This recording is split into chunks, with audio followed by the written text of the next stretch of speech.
Holy wow, other than the biggest thank you, I don't know what to say. I would have never expected that my last video would blow up like that. Within 3 days, I went from 335 subs all the way up to over 1,000. I honestly can't thank you all enough. To everyone who is new, welcome to the channel and I hope you enjoy watching the videos that I make. I will make an announcement for the 1k sub special very soon. I want to make it big as a sign of my gratitude towards all of you. And without further ado, let's get to the video itself, shall we? I hope that this is the last time I have to talk about those Brainrot animators, because I'm honestly so sick of talking about those people. I got the idea from my friend Ziegler Hinson Gaming, and actually I have waited for this video idea for over 3 months because I had other videos to make. And I want to take a different approach to my other videos on Brainrot animators. I will go over my whole problem with Brainrot and how it affects the cloud's mind, because I haven't seen the bigger commentary channels talk about that problem in detail. So the channel we will quickly talk about as an example is called Juno and Max, and already from the banner you can maybe see my problem. But as always, we look at the channel's description. Cat Girl and Dog Boy, more active on Instagram. This part with Instagram is quite funny because they haven't posted for quite some time. It has been moved into a limbo, let's say it like that. But why am I even talking about them? Well, I use the channel as my example for the problems of Brainrot. The content on the channel is pretty much like a copy of Shappy Sway. It shows anthropomorphic animals in sexual situations, in an art style which looks very cloud friendly, and the format in which they upload their videos is only as shorts. And yes, I've looked at the channel in incognito mode,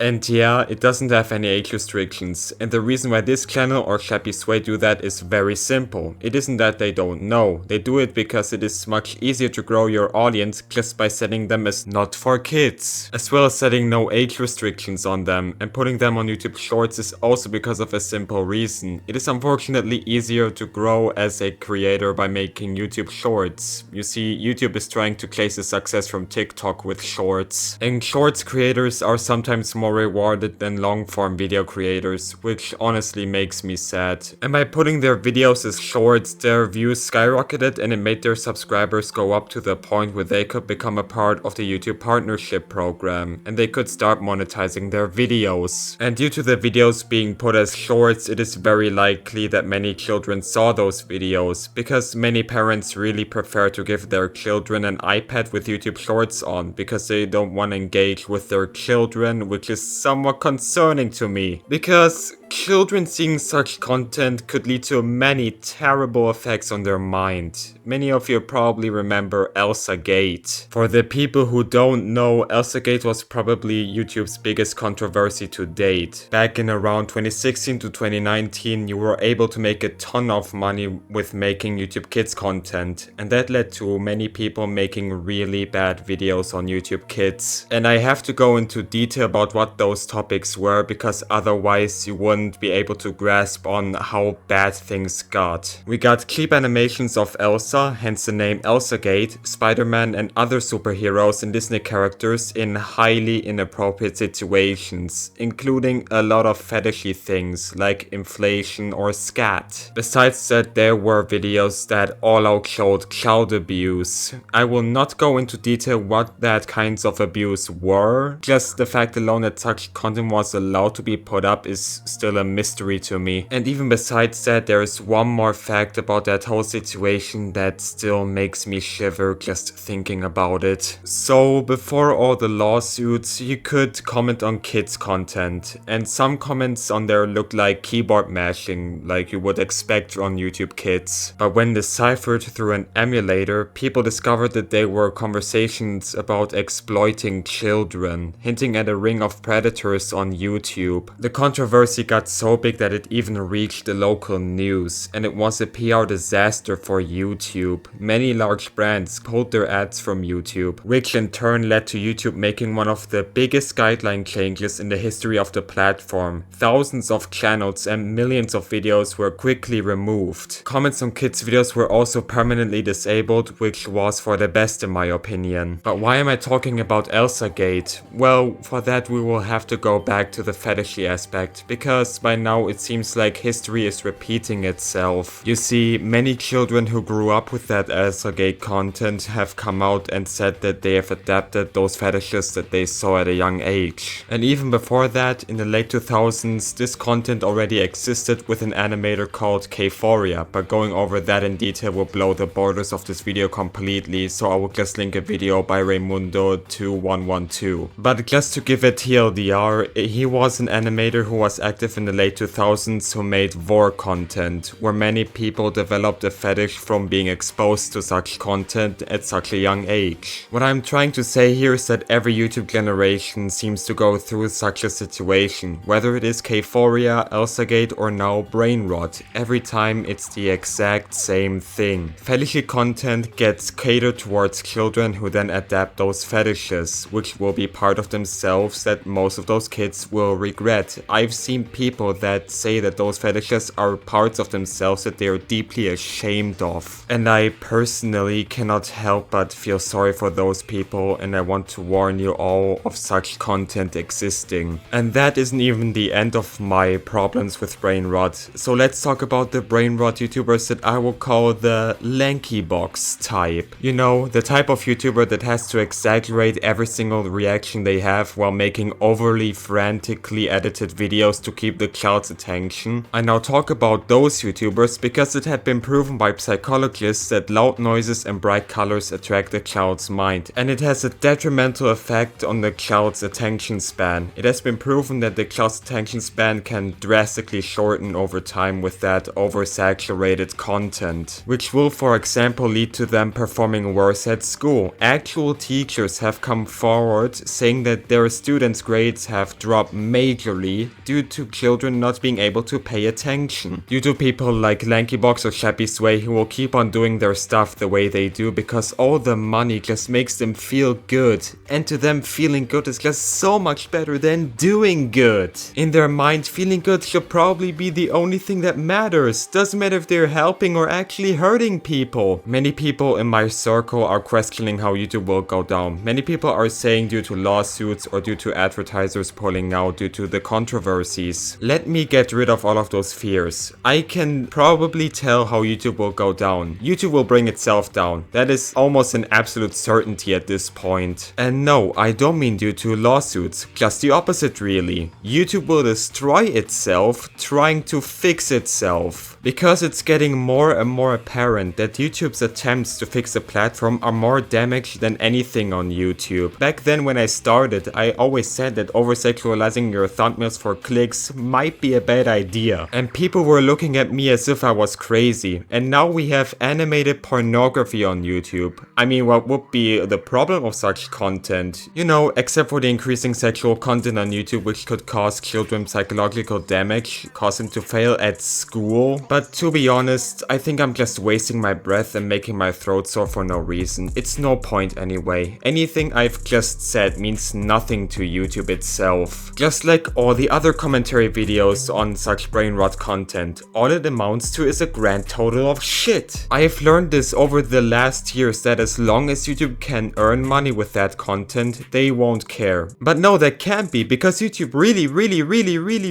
wants to be advertiser friendly, so they must be punishing such content. No, all they do is just sweep it under the rug, which when this comes out to the advertisers, it will have a major backfire effect. But anyways, I hope I never have to talk about Brainrot again unless if absolutely wanted by my community, because this topic at this point just gets me in such a foul mood. Anyways, that's it for the video. I hope you at least enjoyed my rant a little bit. I'll now go to the credits. Special thanks to Indominus Pack, Spinal Blue, Flame Plasmanian, Gatorboy, Spinozilla 2005, Dracon, and Unfortunate. Also, my former artist will from now on be credited in the description on his request, but he will still not be mentioned in the videos itself due to personal reasons. But anyways, I'll see you all in the next video. Stay cold and goodbye.